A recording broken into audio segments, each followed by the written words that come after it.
स्वागत है। मैं हूं आपके साथ अंकिता। चलिए नजर डालते हैं अब तक की बड़ी खबरों।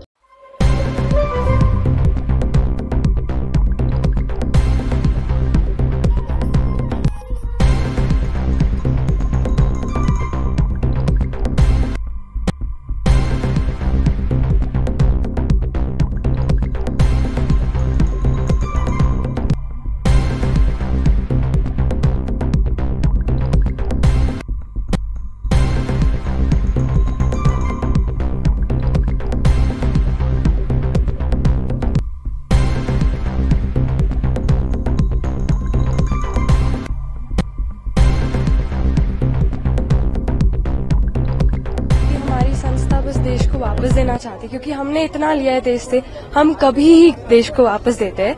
तो आज बस ये एक पॉइंट था कि जो सोल्जर्स है, जो इन्होंने हमारे लिए इतना किया है, ये जवानों ने ये रोज हमारे लिए इतना करते हैं, इनकी वजह से हम इतनी पीसफुली अपने घरों में बैठ पाते हैं, इतना सब कुछ करते हैं हमारे लिए और हम बहुत कम कर पाते हैं इनके लिए।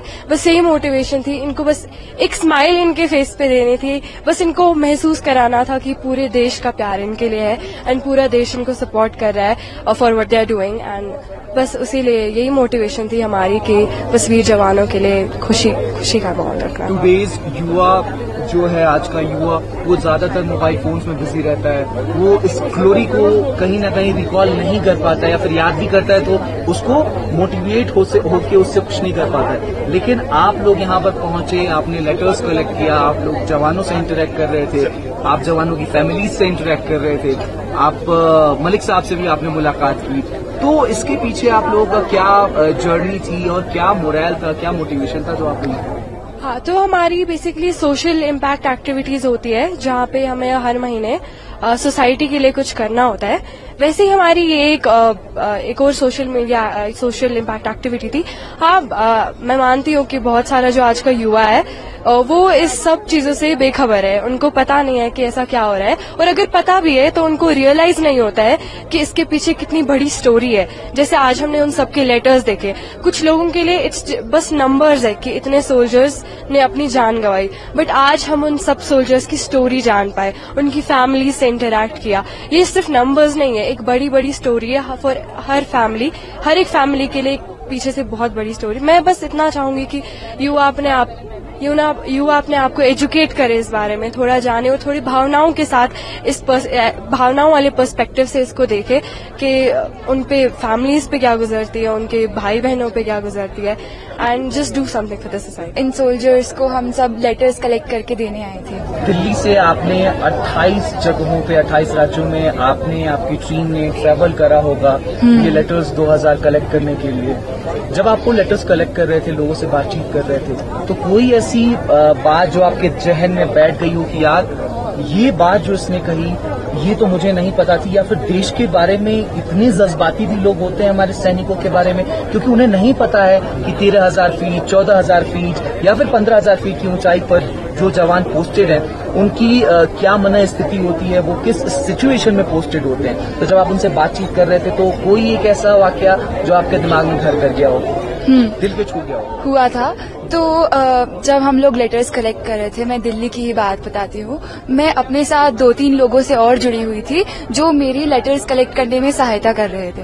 एंड इतना इजी नहीं होता है लोगों तक जाना और उनसे लेटर कलेक्ट करना, और ये लोग जिन्हें नहीं पता था कि ये लेटर्स यहाँ पे आएंगे और ऐसे हम लोग इन जवानों को देंगे, वो लोग इतनी मेहनत करके 1 हफ्ते तक वो सब मेरे साथ जुड़े हुए थे और वो जगह जगह घरों जाके लेटर कलेक्ट कर रहे थे। तो ऐसे जज्बाती भी होते हैं हमारे देश के युवा लोग, जो यूजुअली आजकल के बच्चों में कम दिखता है। तो ये बात मेरे दिल को बहुत छुई कि जो लोग इससे जुड़े भी नहीं हुए हैं वो लोग भी इसको आगे ले जाने में कितनी बहुत ही ज्यादा मेहनत कर रहे हैं। हमारी ऑर्गेनाइजेशन ये एक्टिविटी हर महीने करती है, तो मैंने बच्चों से काफी इंटरैक्ट किया है। और जहां तक मोटिवेशन, मैंने एक फर्स्ट एनजीओ को जिनको रीच आउट किया, इट वाज बेसिकली एक विजुअली इम्पेयर्ड स्कूल, एंड जब मैंने बच्चों को बताया ये एक एक्टिविटी कर रहे हैं जहां हम कारगिल विजय दिवस सेलिब्रेट करने जाएंगे, तो सोल्जर्स को हम खुद से देंगे लेटर्स, एंड वो उनका एग्जाम्स था, सो दे वर लाइक हम कैसे भी करके लिखेंगे. And they stayed whole night writing this letters braille पे. एंड देन उनकी टीचर्स ने कन्वर्ट किया एंड उन्होंने बोला कि मैम कुछ भी हो, अगर एक वीडियो मैसेज या कुछ हो, आप बस वो बता देना, उतना बस होगा कि हमारा मैसेज जो है वो उन तक पहुंच गया. And it just give me so much more inspiration, motivation कि दे हैव उनकी feelings like they are visually impaired, but they want their message or whatever they think or whatever they feel about soldiers. They want to support them. They want those messages to be, passed on somehow towards them, and that motivated me a lot. And not just me, but our headquarters is based in Mumbai. So a lot of my team member got motivated, and then we reach out to a lot more places. And seeing the youth, they themselves were the first one who, took the initiative that, okay, my friends also joined me for doing such initiatives in not just one city, but in different cities. So it was like something they were also very, fond of.